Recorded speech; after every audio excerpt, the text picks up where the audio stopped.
Hey, what's up, people? Piz Al here, and today I want to talk to you guys about the new Scream Factory Blu-ray release for 1985's Teen Wolf. Now, this is partially going to be a review of the movie as well as a review of this Blu-ray release. And what can I say about Teen Wolf? Teen Wolf is a movie that I have loved literally since the very first time I saw the film as a kid, I'm sure, on cable television. The movie combines three things that I thought were invariably cool back in the 80s. Basketball, Michael J. Fox, and werewolves. And back in the day, that was all that it took to make me absolutely love Teen Wolf.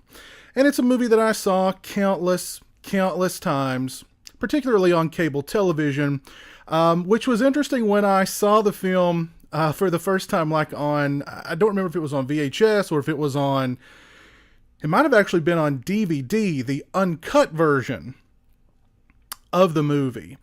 I recognized that even though this was a PG family-friendly movie, it was pretty not PC, particularly by today's standards. I think today this movie would probably be on the cusp of getting an R rating, to be perfectly honest with you. But as I got a little bit older, my love for Teen Wolf continued, and I could appreciate the more kind of cheesy qualities of the movie, how just absurd the movie is, really, how everybody in this small town of Beacon Town, they're really accepting of the fact that this kid is a werewolf. They don't look at the werewolf as anything to be threatened by or fearful of. It's like, it's just that kid Scott. It's the hardware guy's son. He's on the basketball team. He's a good kid. And you know, the basketball team sucks, but when he transforms into the werewolf, we win some games. So we're cool with the whole werewolf thing. The movie actually took on a special meaning with some friends of mine and I. We'd watched this movie and we were having such a good time watching it because I mean, it's just a really fun movie. We were kind of laughing at the absurdity, some of the cheesiness of the movie, and we had this inside joke for many years where we used to say to each other, they did it as themselves. That being a reference to the end of the film in which Scott refuses to transform into the werewolf, yet they still beat, like the best basketball team in the area. And it's a very touching, heartfelt moment. And we used to say, hey, they did it as themselves. And by that we meant, just be yourself and everything will be just fine. Now, I love Teen Wolf on pretty much every single level. The cast of this movie is absolutely phenomenal. Michael J. Fox as Scott Howard, the Teen Wolf. Just great performance. Michael J. Fox is probably like the most lovable actor ever. I think even if he played like some horrible villain in a movie, like just some detestable human being, you'd still kind of go, I still kind of like him. Yeah, he just killed and ate somebody, but it's Michael J. Fox. The guy who plays Styles, I absolutely love Styles, and let me give him a shout out. Jerry Levine. Styles is just one of the coolest characters ever in cinema history, in my book. Boof to me is still the quintessential girl next door. I know when a lot of people think of like the girl next door kind of character, they think of typically like a Mary Jane Watson type from like, the Spider-Man comics. When I think of the girl next door, Boof. I think Boof. Chubby, the high school basketball coach. Oh my God. All of that guy's dialogue is absolutely just side splitting when Scott goes into his office to have a talk with him. And the guy's like, he's like, I'm a busy man. He's like constantly chewing gums. Like, I'm a busy man here.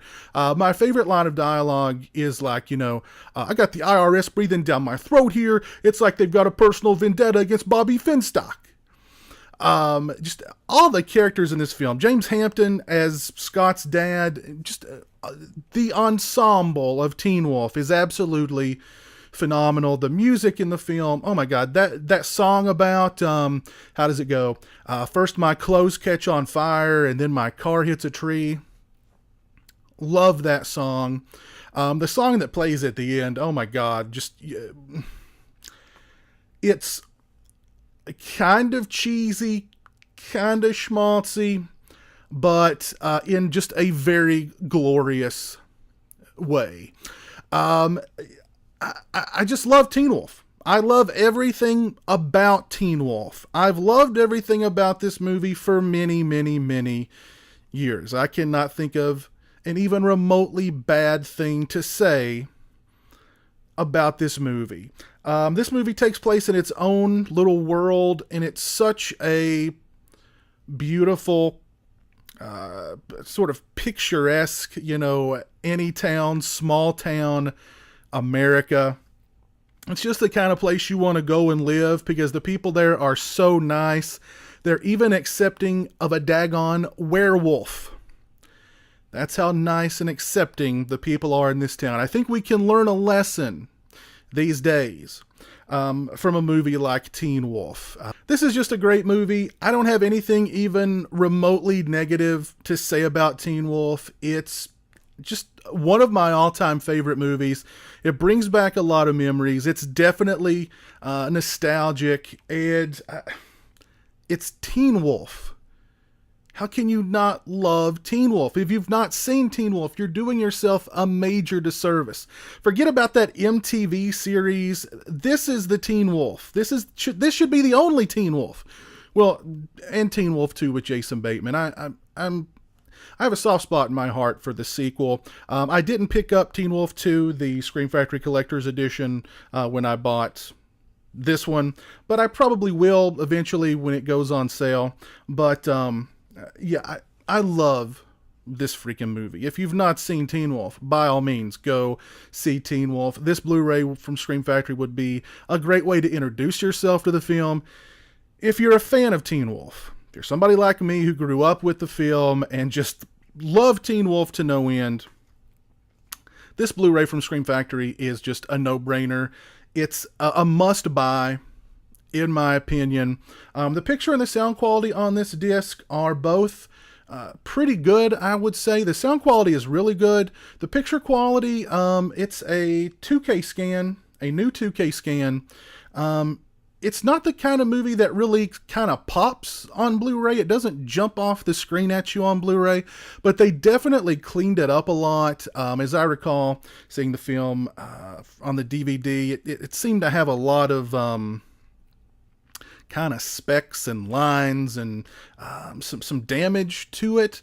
They did a really good job cleaning it up, but it's not the kind of Blu-ray where the picture quality is just going to absolutely blow you away, where the images are just kind of jumping off the screen at you. But Scream Factory did do an excellent job cleaning this movie up.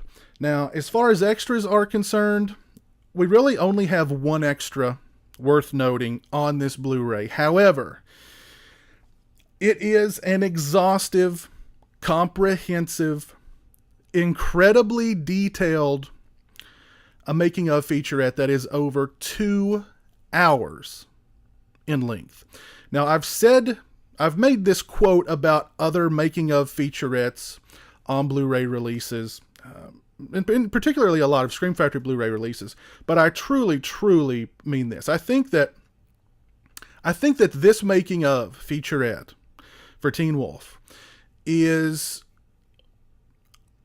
it should be the standard that all future making of featurettes should be held to.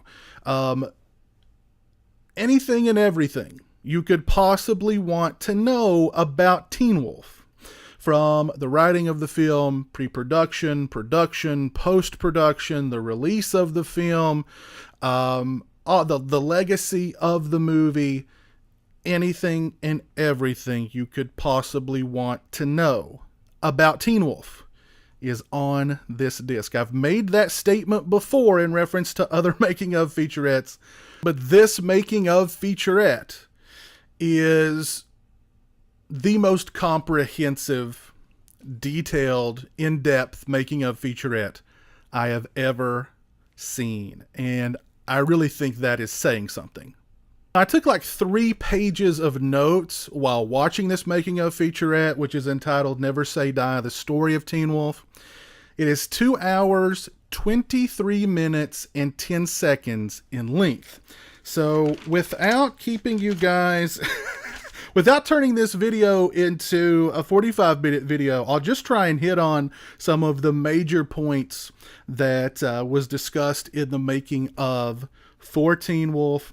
Writers Jeff Loeb and Michael Weissman discussed pitching 10 different ideas to the studio, and they were shocked that the studio wanted to go with Teen Wolf. They discussed developing the script in just 3 weeks' time. They discussed how the father and son relationship in the movie was really the heart of their screenplay. They discussed the studio's mandate that they would only do the film if they could get Michael J. Fox to star. Because there weren't producers attached to the movie at the time, Mr. Loeb and Mr. Weissman, they actually interviewed 3 different directors to direct Teen Wolf. One of the potential directors wanted to make Teen Wolf into Animal House. Nope.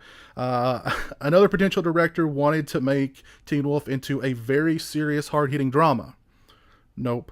And then Rod Daniel came in, and he wanted to make a film about a father and son, and he got the job. Casting director Paul Ventura discusses Michael J. Fox's agent not being stoked on the idea of Michael J. Fox starring in a movie called Teen Wolf. So his job was to make a list of other actors to cast in case Fox dropped out.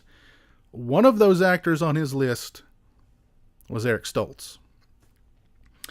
Cast and crew discussed working with Michael J. Fox and how polite and generous he was to work with, and how during the filming of Teen Wolf, the show he was on blew up, and he got cast to replace Eric Stoltz in Back to the Future. And actually, he was shooting Teen Wolf during the day, Back to the Future at night, and at one point they were doing like some sort of TV movie kind of thing for the television show that he was in.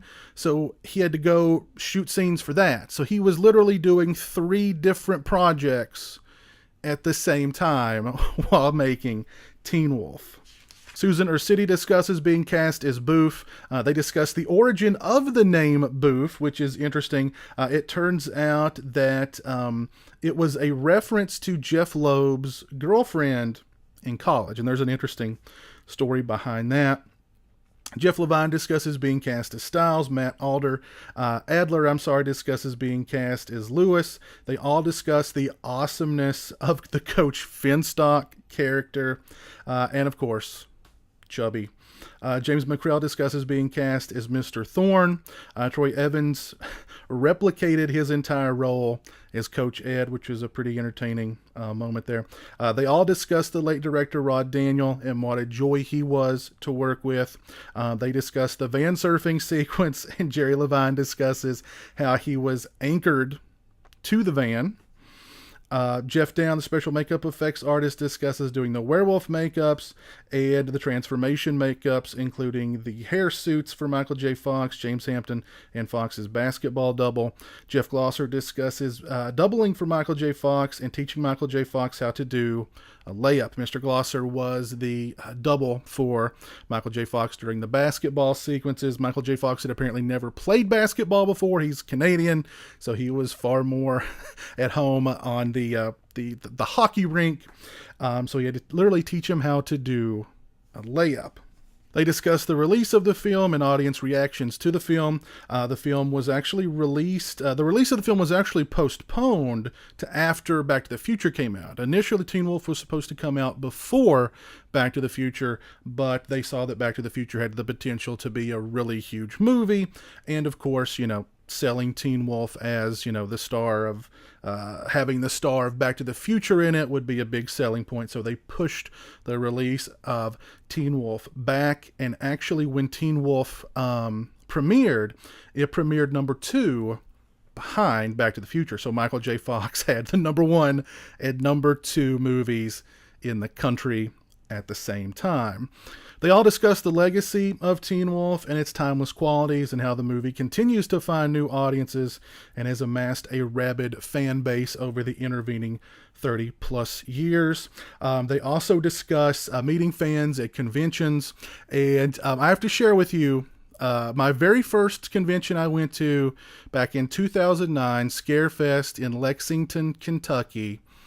Soon as I walk in the door, the first celebrity that I beeline to at my very first convention to meet them, get a picture with them, and an autograph with them, James Hampton.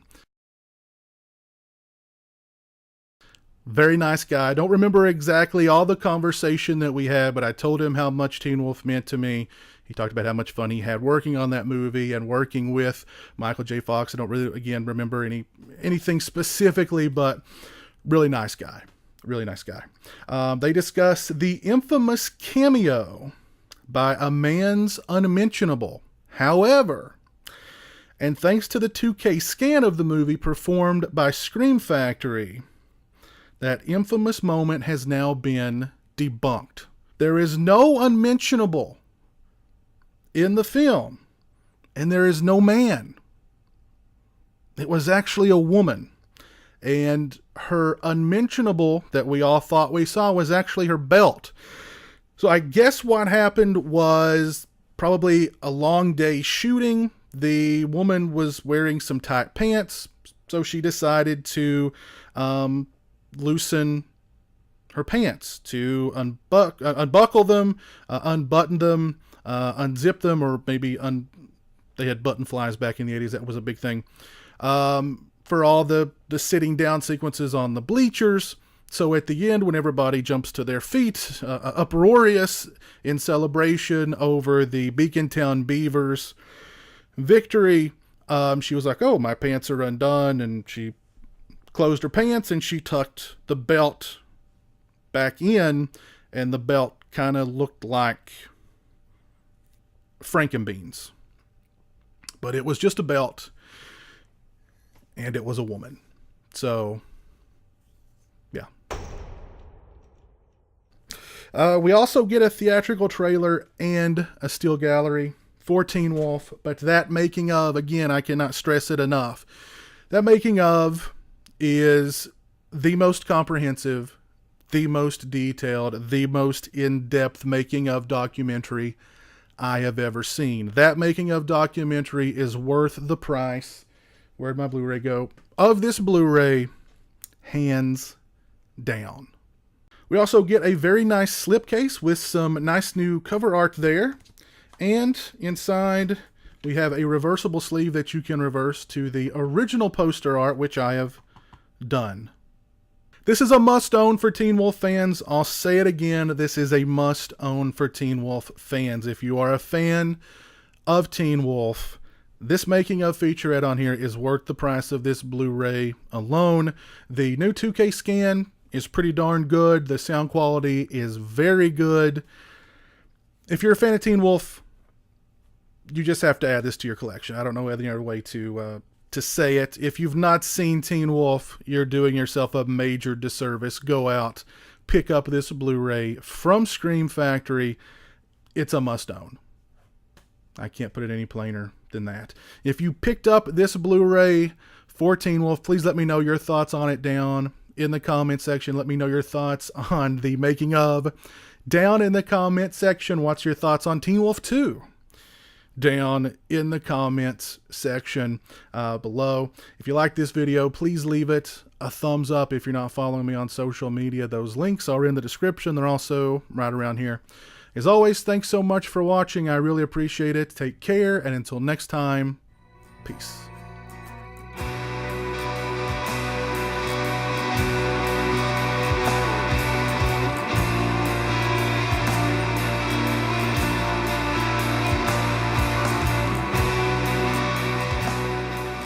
Say hello to the internet, Jeremy. Hello to the internet.